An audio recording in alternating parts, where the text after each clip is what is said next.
إن تنصروا الله ينصركم ويثبت أقدامكم. Assalamualaikum warahmatullahi wabarakatuh. Alhamdulillahi wassalatu wassalamu ala rasulillah wa ala alihi wa sahbihi wa man wala amma ba'du. Ikhwatal iman, a'azzani Allah wa iyyakum jami'an. Kembali kita akan membacakan matan kitab Al-Qawaid Al-Arba' yang ditulis oleh Al-Imam Muhammad bin Abdul Wahhab At-Tamimi rahimahullahu ta'ala rahmatan wasi'ah. Beliau mengatakan, "I'lam arsyadakallahu li ta'atihi." Ketahuilah, semoga Allah tabaraka wa taala membimbingmu untuk berada di atas ketaatan kepadanya. Annal hanifiyyata millata Ibrahim an ta'budallaha wahdahu mukhlishan lahud-din. Bahwasanya al-hanifiyyah yang merupakan ajaran Ibrahim alaihissalam adalah engkau hanya beribadah hanya kepada Allah tabaraka wa taala, memurnikan ibadah itu hanya untuknya. Wa bidzalika amara Allahu jami'an nasi wa khalaqahum laha. Untuk itulah, untuk mewujudkan al-hanifiyah tersebut, Allah memerintahkan segenap manusia dan Allah menciptakan mereka untuk mewujudkan hal tersebut, yaitu peribadatan hanya kepada Allah tabaraka wa taala. Kama qala ta'ala, sebagaimana apa yang difirmankan oleh Allah Subhanahu wa taala, "Wa ma khalaqtul jinna wal insa illa liya'budun." Tidaklah aku menciptakan jin dan manusia melainkan untuk beribadah hanya kepadaku. Kemudian Syekh rahimahullahu taala mengatakan, "Fa idza 'arafta anna Allah khalaqaka li'ibadatihi." Jika engkau telah mengenal bahwasanya Allah menciptakanmu dengan tujuan agar engkau beribadah hanya kepadanya, fa'lam anna al-ibadata la tusamma ibadatan illa ma'at tauhid.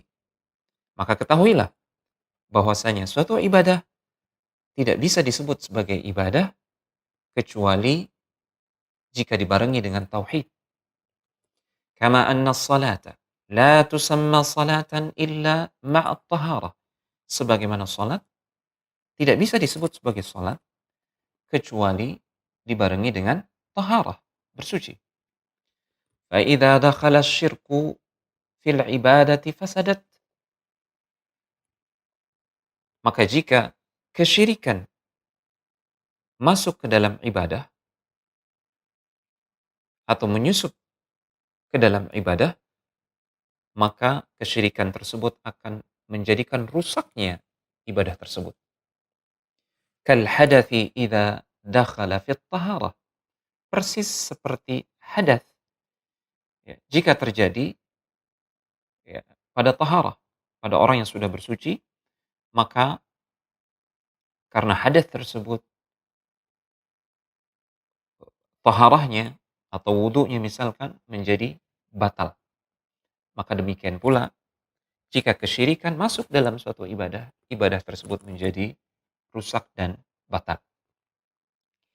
Fa idza 'arafta anna asy-syirka idza khalata al-ibadata afsadaha.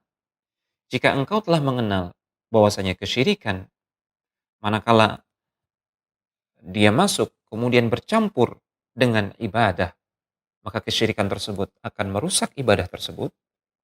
Wa ahbatal amala, dan membatalkan amalan tersebut.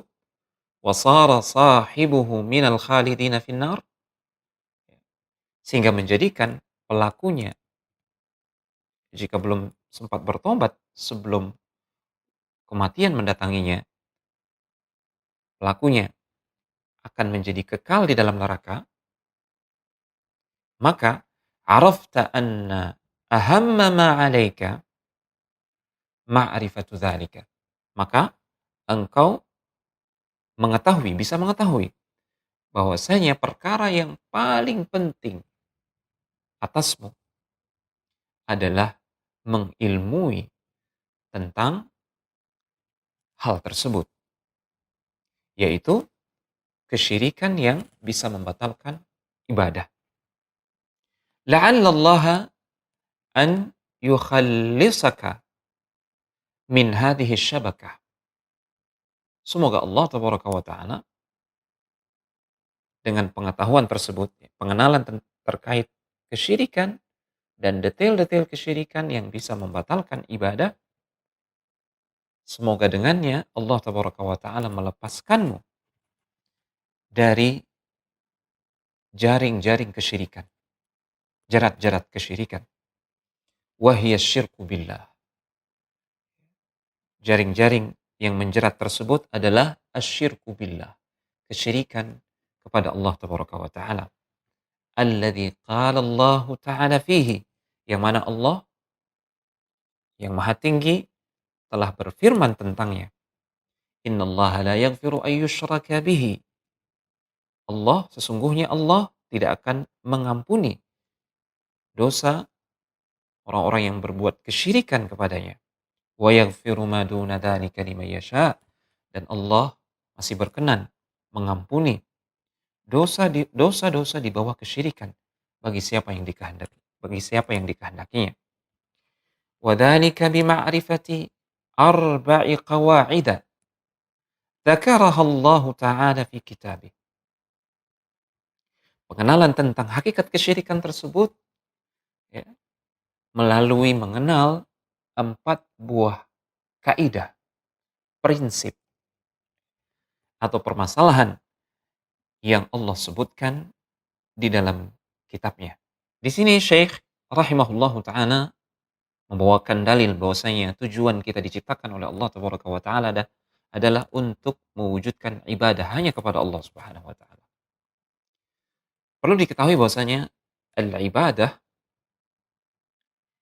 memiliki makna yang sifatnya khusus dan umum. Al-ibadah dalam maknanya yang sifatnya umum huwa ittiba'u khitab asy-syara' al-muqtaran bil hubbi wal khudu'. Ibadah dalam maknanya yang umum adalah mengikuti perintah syariat yang diiringi dengan rasa cinta dan ketundukan kepada Allah Subhanahu wa taala. Ini adalah makna ibadah secara umum. Adapun makna ibadah secara khusus, maka tidak lain yang dimaksudkan adalah tauhidullah. Memurnikan ketundukan peribadatan kita hanya untuk Allah semata. Jika kata-kata ibadah disebutkan secara mutlak di dalam Al-Quran dan As-Sunnah, maka yang dimaksudkan adalah tauhidullah. Ibnu Abbas radhiyallahu ta'ala anhuma, beliau pernah mengatakan, kullu ma warada fil Qur'ani minal ibadati fama'naha at-tauhid. Setiap kalimat ibadah yang datang di dalam Al-Quran, maka yang dimaksudkan adalah at-tauhid. Memurnikan ketaatan, ketundukan hanya kepada Allah Subhanahu wa ta'ala. Ini adalah tujuan. Dan beliau, Syekh rahimahullah ta'ala, menjelaskan bahwasanya kesyirikan bisa membatalkan tujuan ini, yaitu tauhid. Untuk itu penting memahami apa hakikat kesyirikan. Maka Syekh akan menjelaskan 4 buah prinsip atau 4 buah kaidah yang harus kita ketahui agar kita bisa mengenal hakikat kesyirikan sehingga kita bisa menghindari kesyirikan tersebut yang bisa membatalkan ibadah kita yang merupakan tujuan kita diciptakan oleh Allah Subhanahu wa taala. Insyaallah pada pertemuan berikutnya kita akan membahas satu persatu kaidah tersebut. Demikian, wassalamualaikum warahmatullahi wabarakatuh.